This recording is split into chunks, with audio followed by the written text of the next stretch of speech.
I need to send a letter of thanks to Dyson.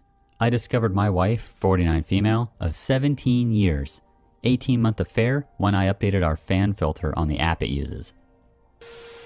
Here's some background. We've been married 17 years with no children of our own. She's been divorced once and had 2 daughters that I helped to raise, now 28 and 23, prior to our marriage. We've really only had minor bumps and issues, in my opinion. We've had an open door type of communication with each other, whether it be work issues or venting or sexual issues or just how we are feeling. Often we will just talk on the couch about life and philosophy in general.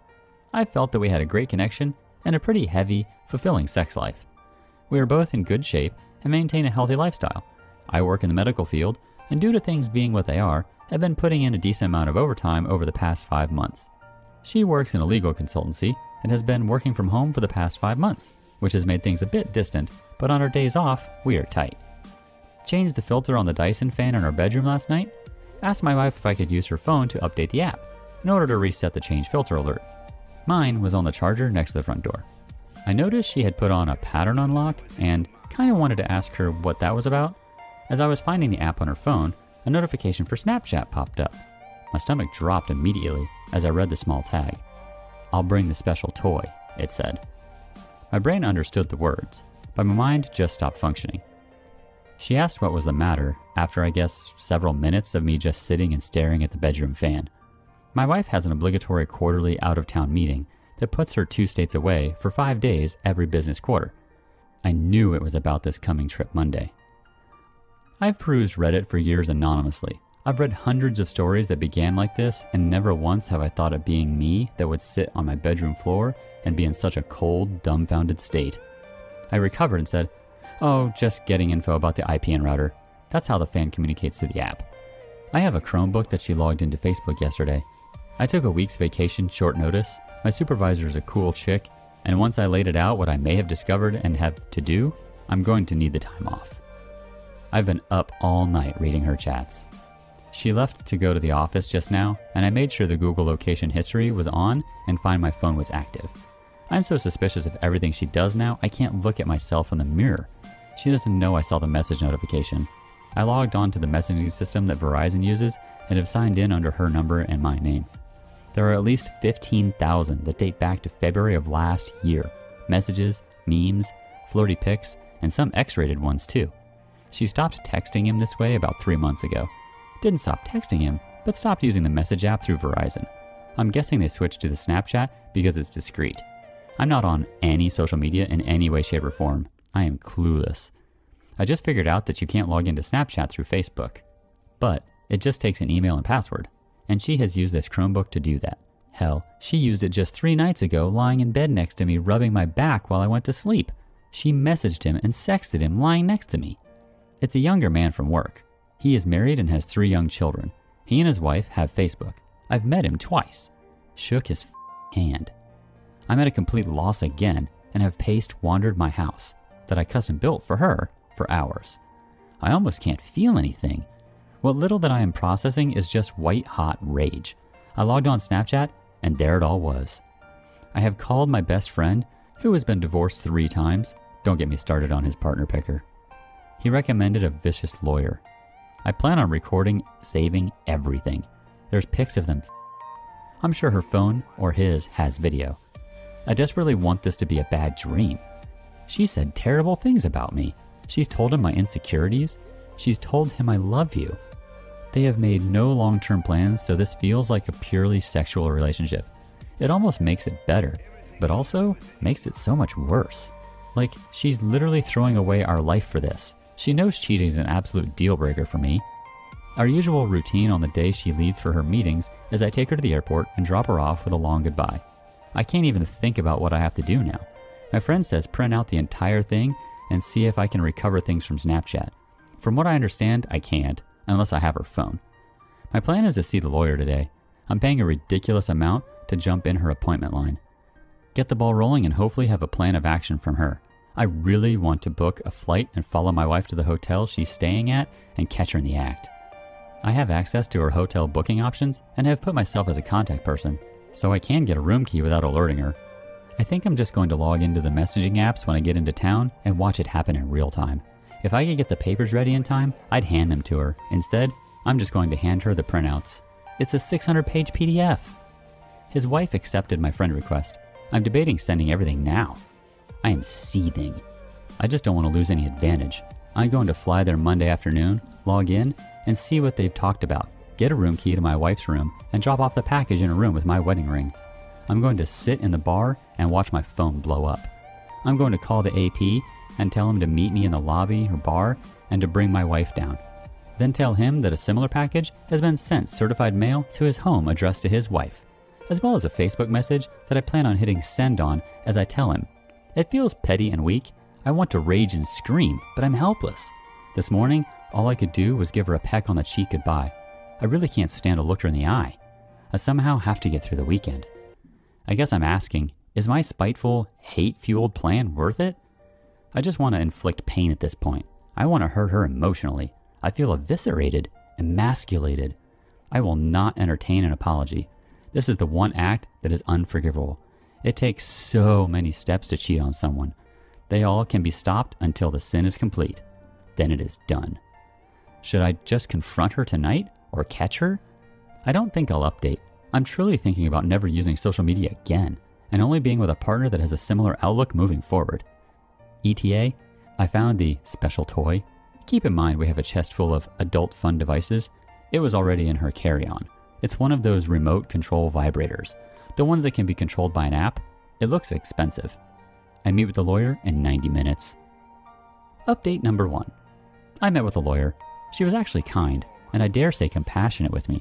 She told me point blank that her job was to represent me in this fight for my future, and my job in all of this was to tell her the complete truth and not make her job harder.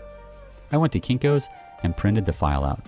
Cost $534 for color because I wanted to have the pictures pop. Shout out to Chris at Kinko's for not making a scene when the nudes started coming out. He asked what it was all about, so I told him. He was taken aback, but shook my hand and said sorry. I went home and crashed for about 3 hours, and soon-to-be ex-wife came home around 19:30, usual time. Lawyer said to forget any Hollywood confrontation in a hotel bar, that it would look pretty crazy and not becoming at all. So I'm sorry to all of those people that wanted to hide drama. She's right, ultimately. There's 2 routes to take with divorce, contested or not contested. She said I would have to notify my soon-to-be ex-wife that I have retained counsel, and in order to proceed, my soon-to-be ex-wife would have to either contest the divorce or we would go through mediation and file from there. So, she got home about 2 hours ago. I asked her if there was anything going on that she wanted to talk about. She said nothing other than the election. She then asked what was bothering me. I wanted to cry, but truthfully, I was cried out. I said I was curious as to why she had a remote control vibrator in her luggage. The look on her face was actually more telling than anything I've ever seen. She looked panicked, pale. She began to breathe faster, sweat. I asked why she would have something like that. Who had the code and the app to it? She stammered and the tears began. As I pulled out my 3 file folders worth of text exchanges, I asked if the AP's wife would have it. She cried and pleaded that she could explain. I said she had 5 minutes to do it. Of course she couldn't. I told her that my attorney told me to tell her. I also told her to leave. She screamed it was her house too. I calmly told her that may be, but I would be notifying everyone about her affair and betrayal. That even the girls will know. Or she can leave now and find living arrangements for the time being. Hell, she'll be at her work conference for a week. She was speechless. I calmly pulled up Facebook and showed her the AP's wife. I said, do you want me to tell her, or are you going to do it right now? Tears and moaning and pleading with, I love you, and it wasn't supposed to go this far. Then my favorite, you can't do this. I said, well, it looks like I'm doing it, as I sent the AP's wife a message with the file of their escapades on it. I prefaced it with apologies and a brief explanation. I haven't heard back from her. I leafed through the stacks of paper and started reading random excerpts out loud to my soon-to-be ex-wife. I just wish we could spend the day attached to each other, just you inside of me. You feel so much more intense than any other woman I've ever been with. She is still sobbing and asked to talk about us. She says our marriage can withstand her mistake. I told her I would never forgive her. Her word is and that she threw away the last 17 years. I'm still entertaining the whole tell HR thing, and I'm going to tell everyone about her decision to end our marriage by cheating. Thank you to everyone who responded. I feel bad I couldn't respond to all the PMs and responses. I have a therapy appointment scheduled Tuesday. I kind of feel extremely elated. I'm shaking and incredibly low right now. I kind of want to die. The house is pretty quiet except for her crying and moaning.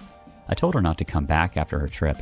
I'm currently sending friend requests and trying to get everyone on my page. I'm just going to send it out to everyone that way. I'm going to wait until the morning to call the girls. I raised them from when they were 11 and 6. They are women now, 28 and 23. I don't know what to tell them or how to handle them. Update 2. To those that kept saying, "That's not how Snapchat works." Yes, you are correct. She had that running in the background. It was WhatsApp. I don't really give a I saw it. I again need to thank Dyson for their app and the kick-ass fan I got from my brother-in-law for Christmas. Here it goes. I'm going to give a deeper background on our situation to help with some perspective on why I feel the way I do. My original post was pretty much a stream of consciousness and felt as disjointed as I did then. I went to college in Las Vegas in the mid-90s. I graduated in 99. I had a blast there. I got around. It was during this formative time I decided to never marry. It is an outdated concept that essentially removes your agency, and I definitely did not want children. When I graduated with my degree in nursing, I quickly excelled in cardiovascular intensive care. I moved home to Texas in 2001 and pursued my master's degree to be an advanced practice RN, nurse practitioner, with a specialization in CV surgery. While I was achieving this, I decided to pursue medical school and shifted coursework to fill in what I needed to apply. It was then that I met my soon-to-be ex-wife. She was a short, chubby, I believe the kids today would call this thick, red-headed firecracker. We met in a code. It was intense, both the attraction and the dating. We were saying I love you within 3 months.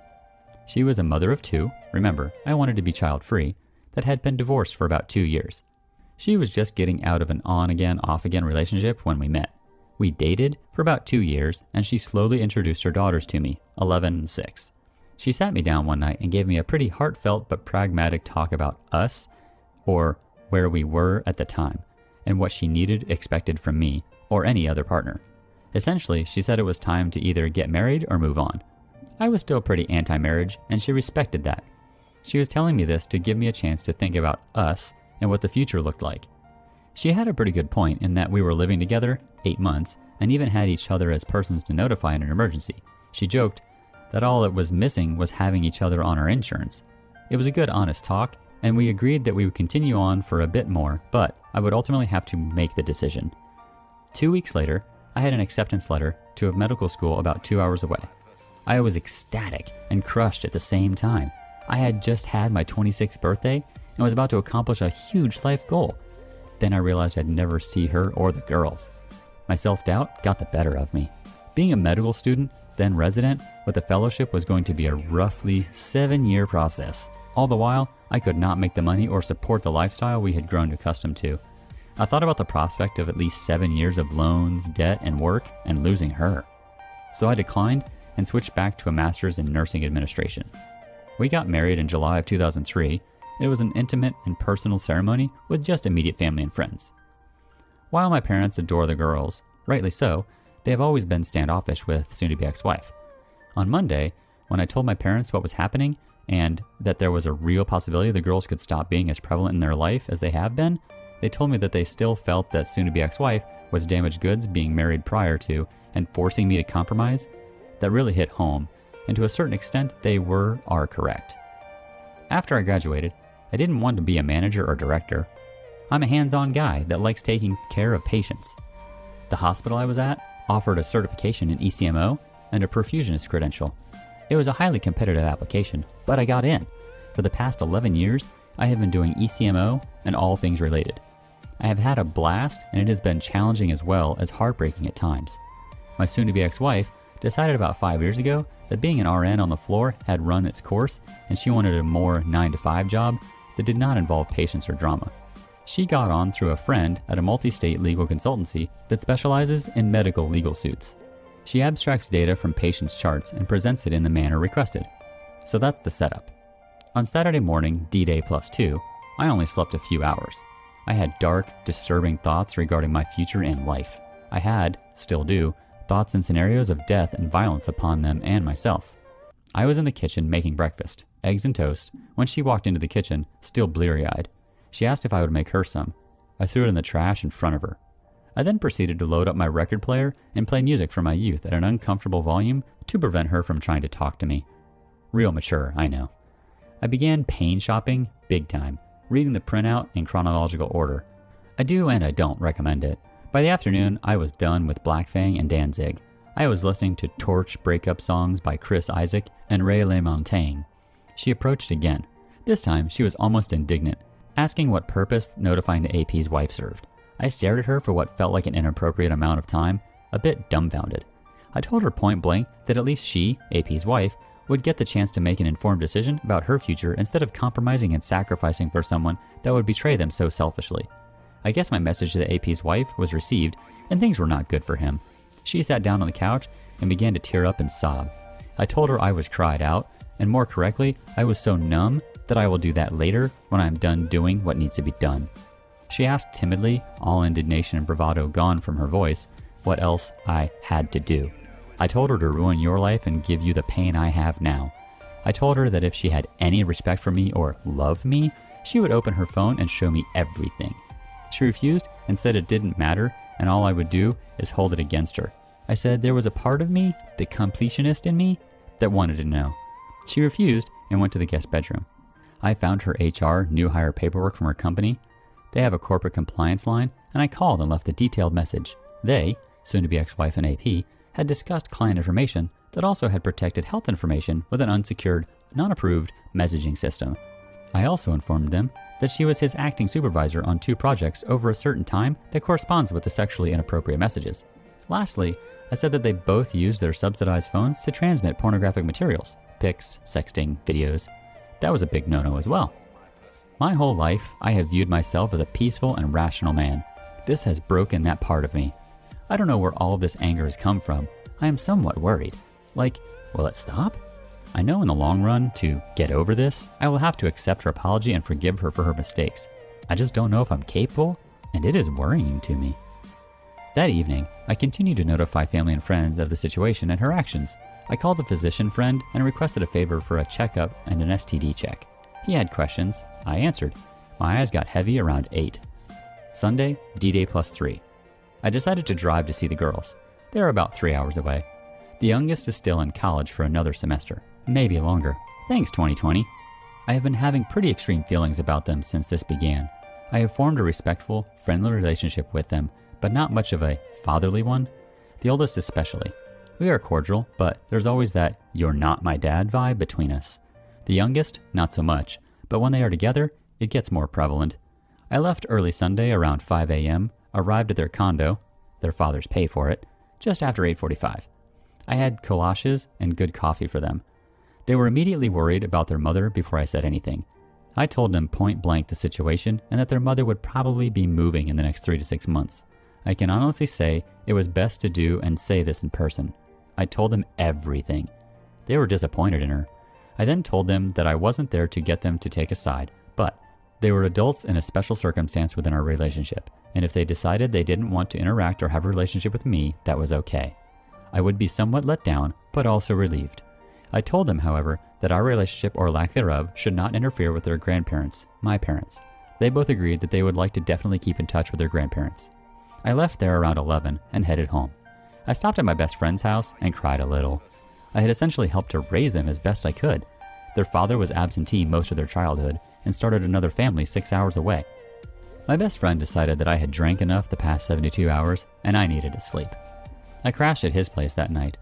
I had noticed soon-to-be ex-wife had been blowing my phone up after I left the girl's place. Oh well, I was too tired and in too dark a place to care.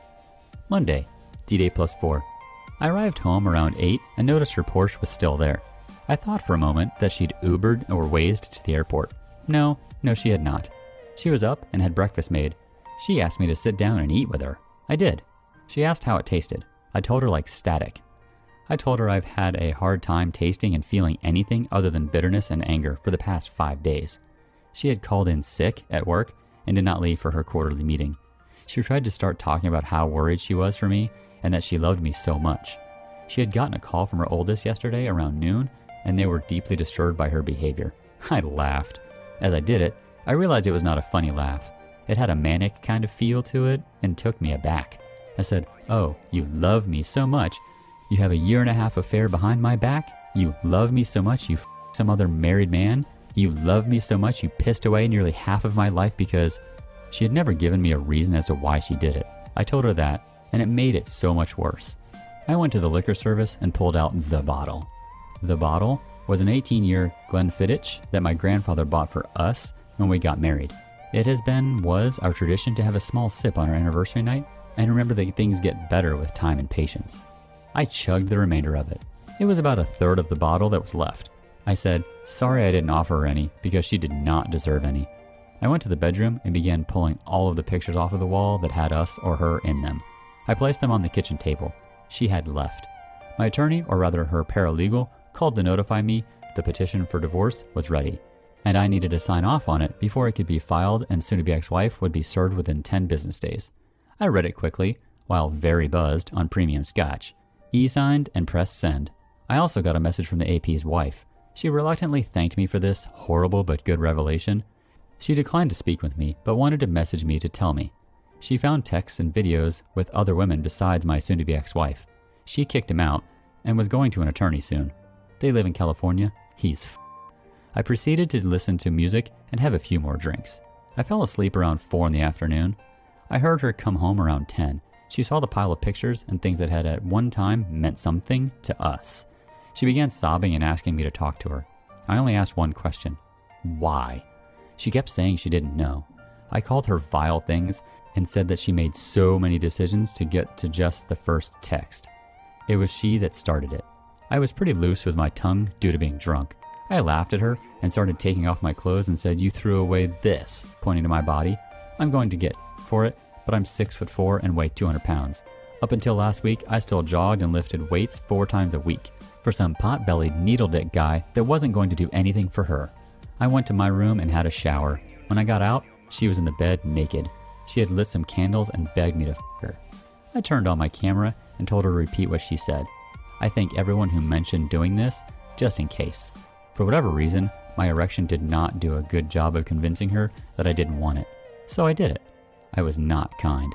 I put her in uncomfortable positions and pounded her. I told her I wanted anal, and I wanted to hear her beg me for it. I recorded it all. I felt so many mixed emotions after. I love her, and I'm indifferent to her. I hate her, and I think nothing of her. I want her and feel like I need her, but it hurts me to think of us anymore. We fell asleep together. I woke up kind of hungover and had a hard time looking at myself in the mirror. Tuesday, D-Day +5.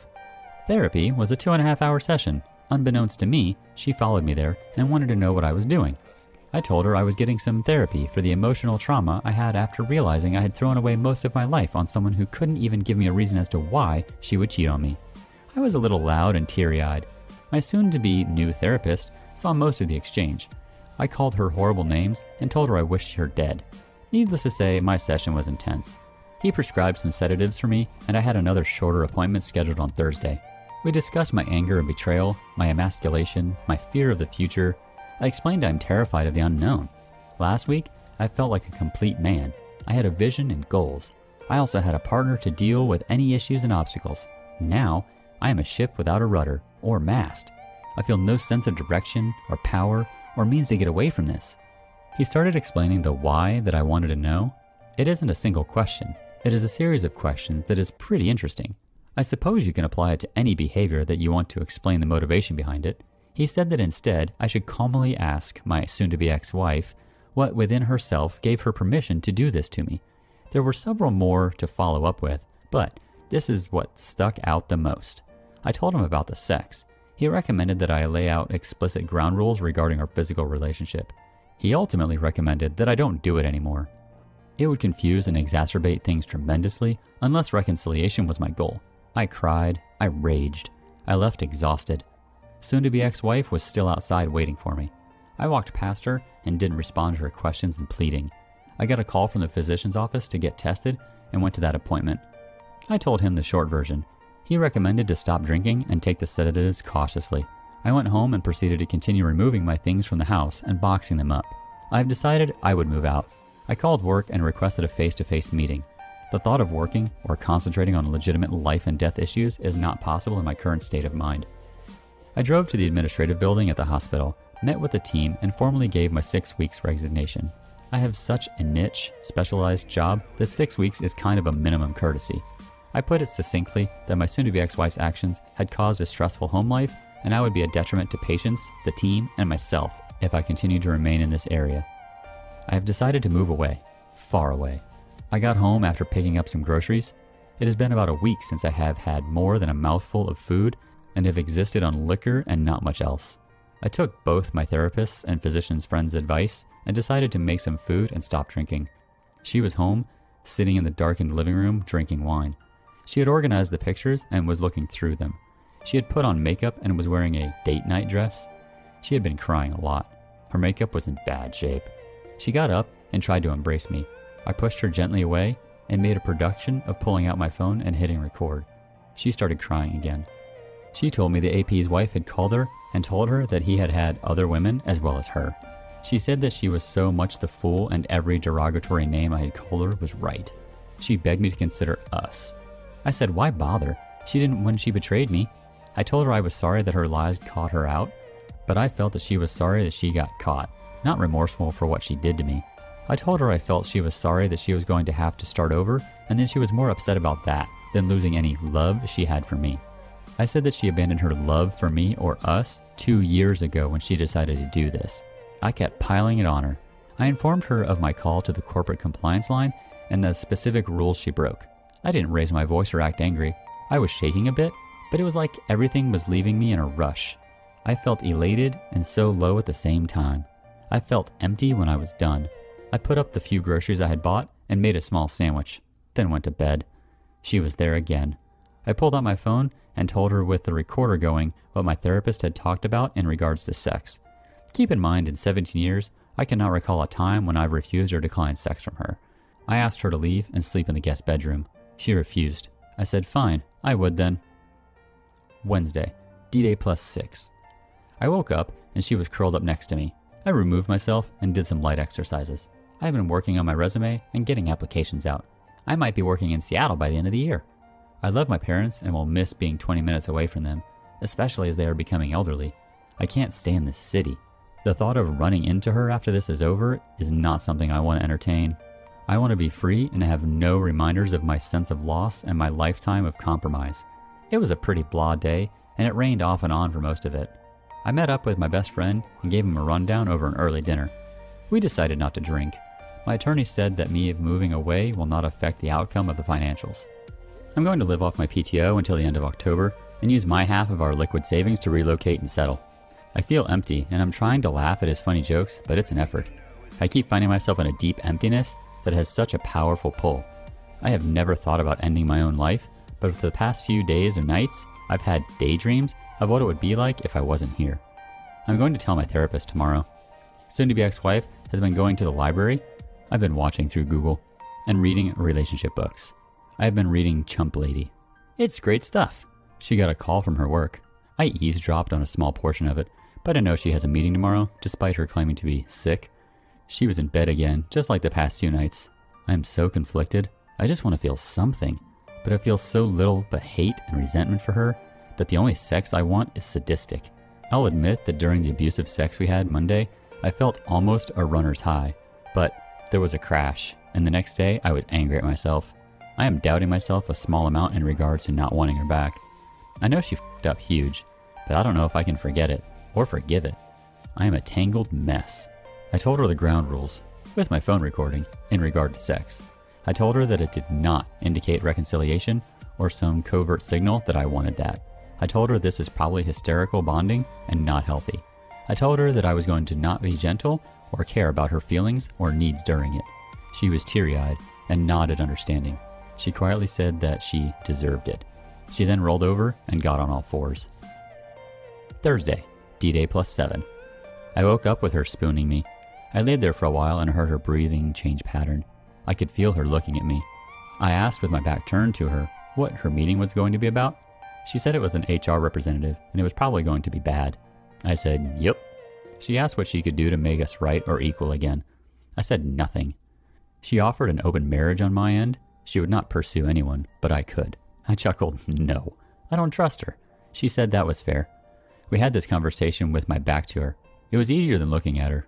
I get mad when I see her face. I asked what I did in this marriage that made her so unhappy she did this. She said I was beyond great. I chuckled again. Well, obviously that doesn't matter. She said it was an adventure, like she lived off of the rush. She didn't realize until it was too late that if she got caught or if something went wrong, everyone would be hurt. She said it was a huge relief and an unforgettable pain when I confronted her. I got up and made us breakfast.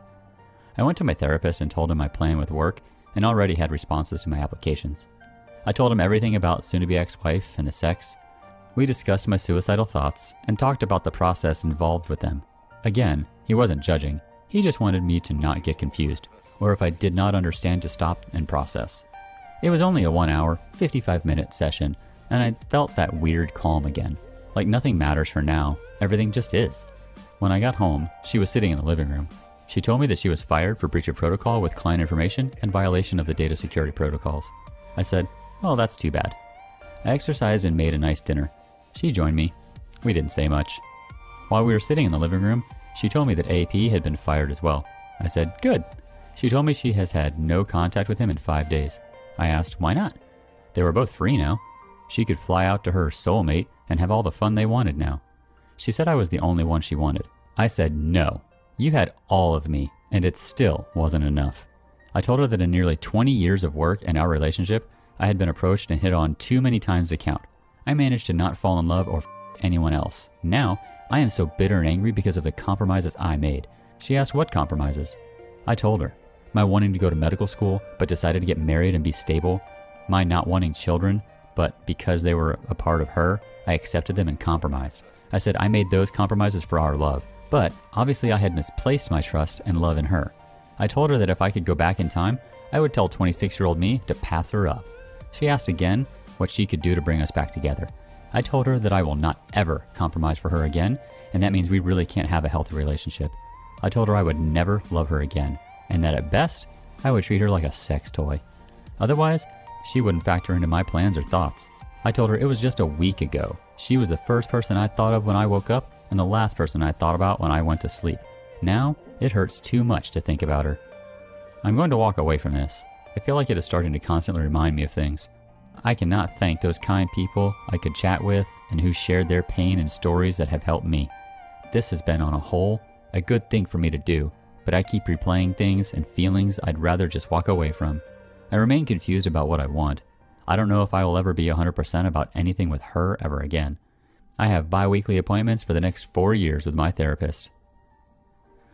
That was a tough read, OP. But ultimately, regardless of what happens, I hope you work as hard as you can to be as close to the person you were before this happened. It's clear that you're emotionally in such turmoil and suffering and fully expect it. Please keep up the therapy and avoid the destructive behaviors that are occurring, alcohol and the not eating, and try to find peace. More than anything, you need to find peace.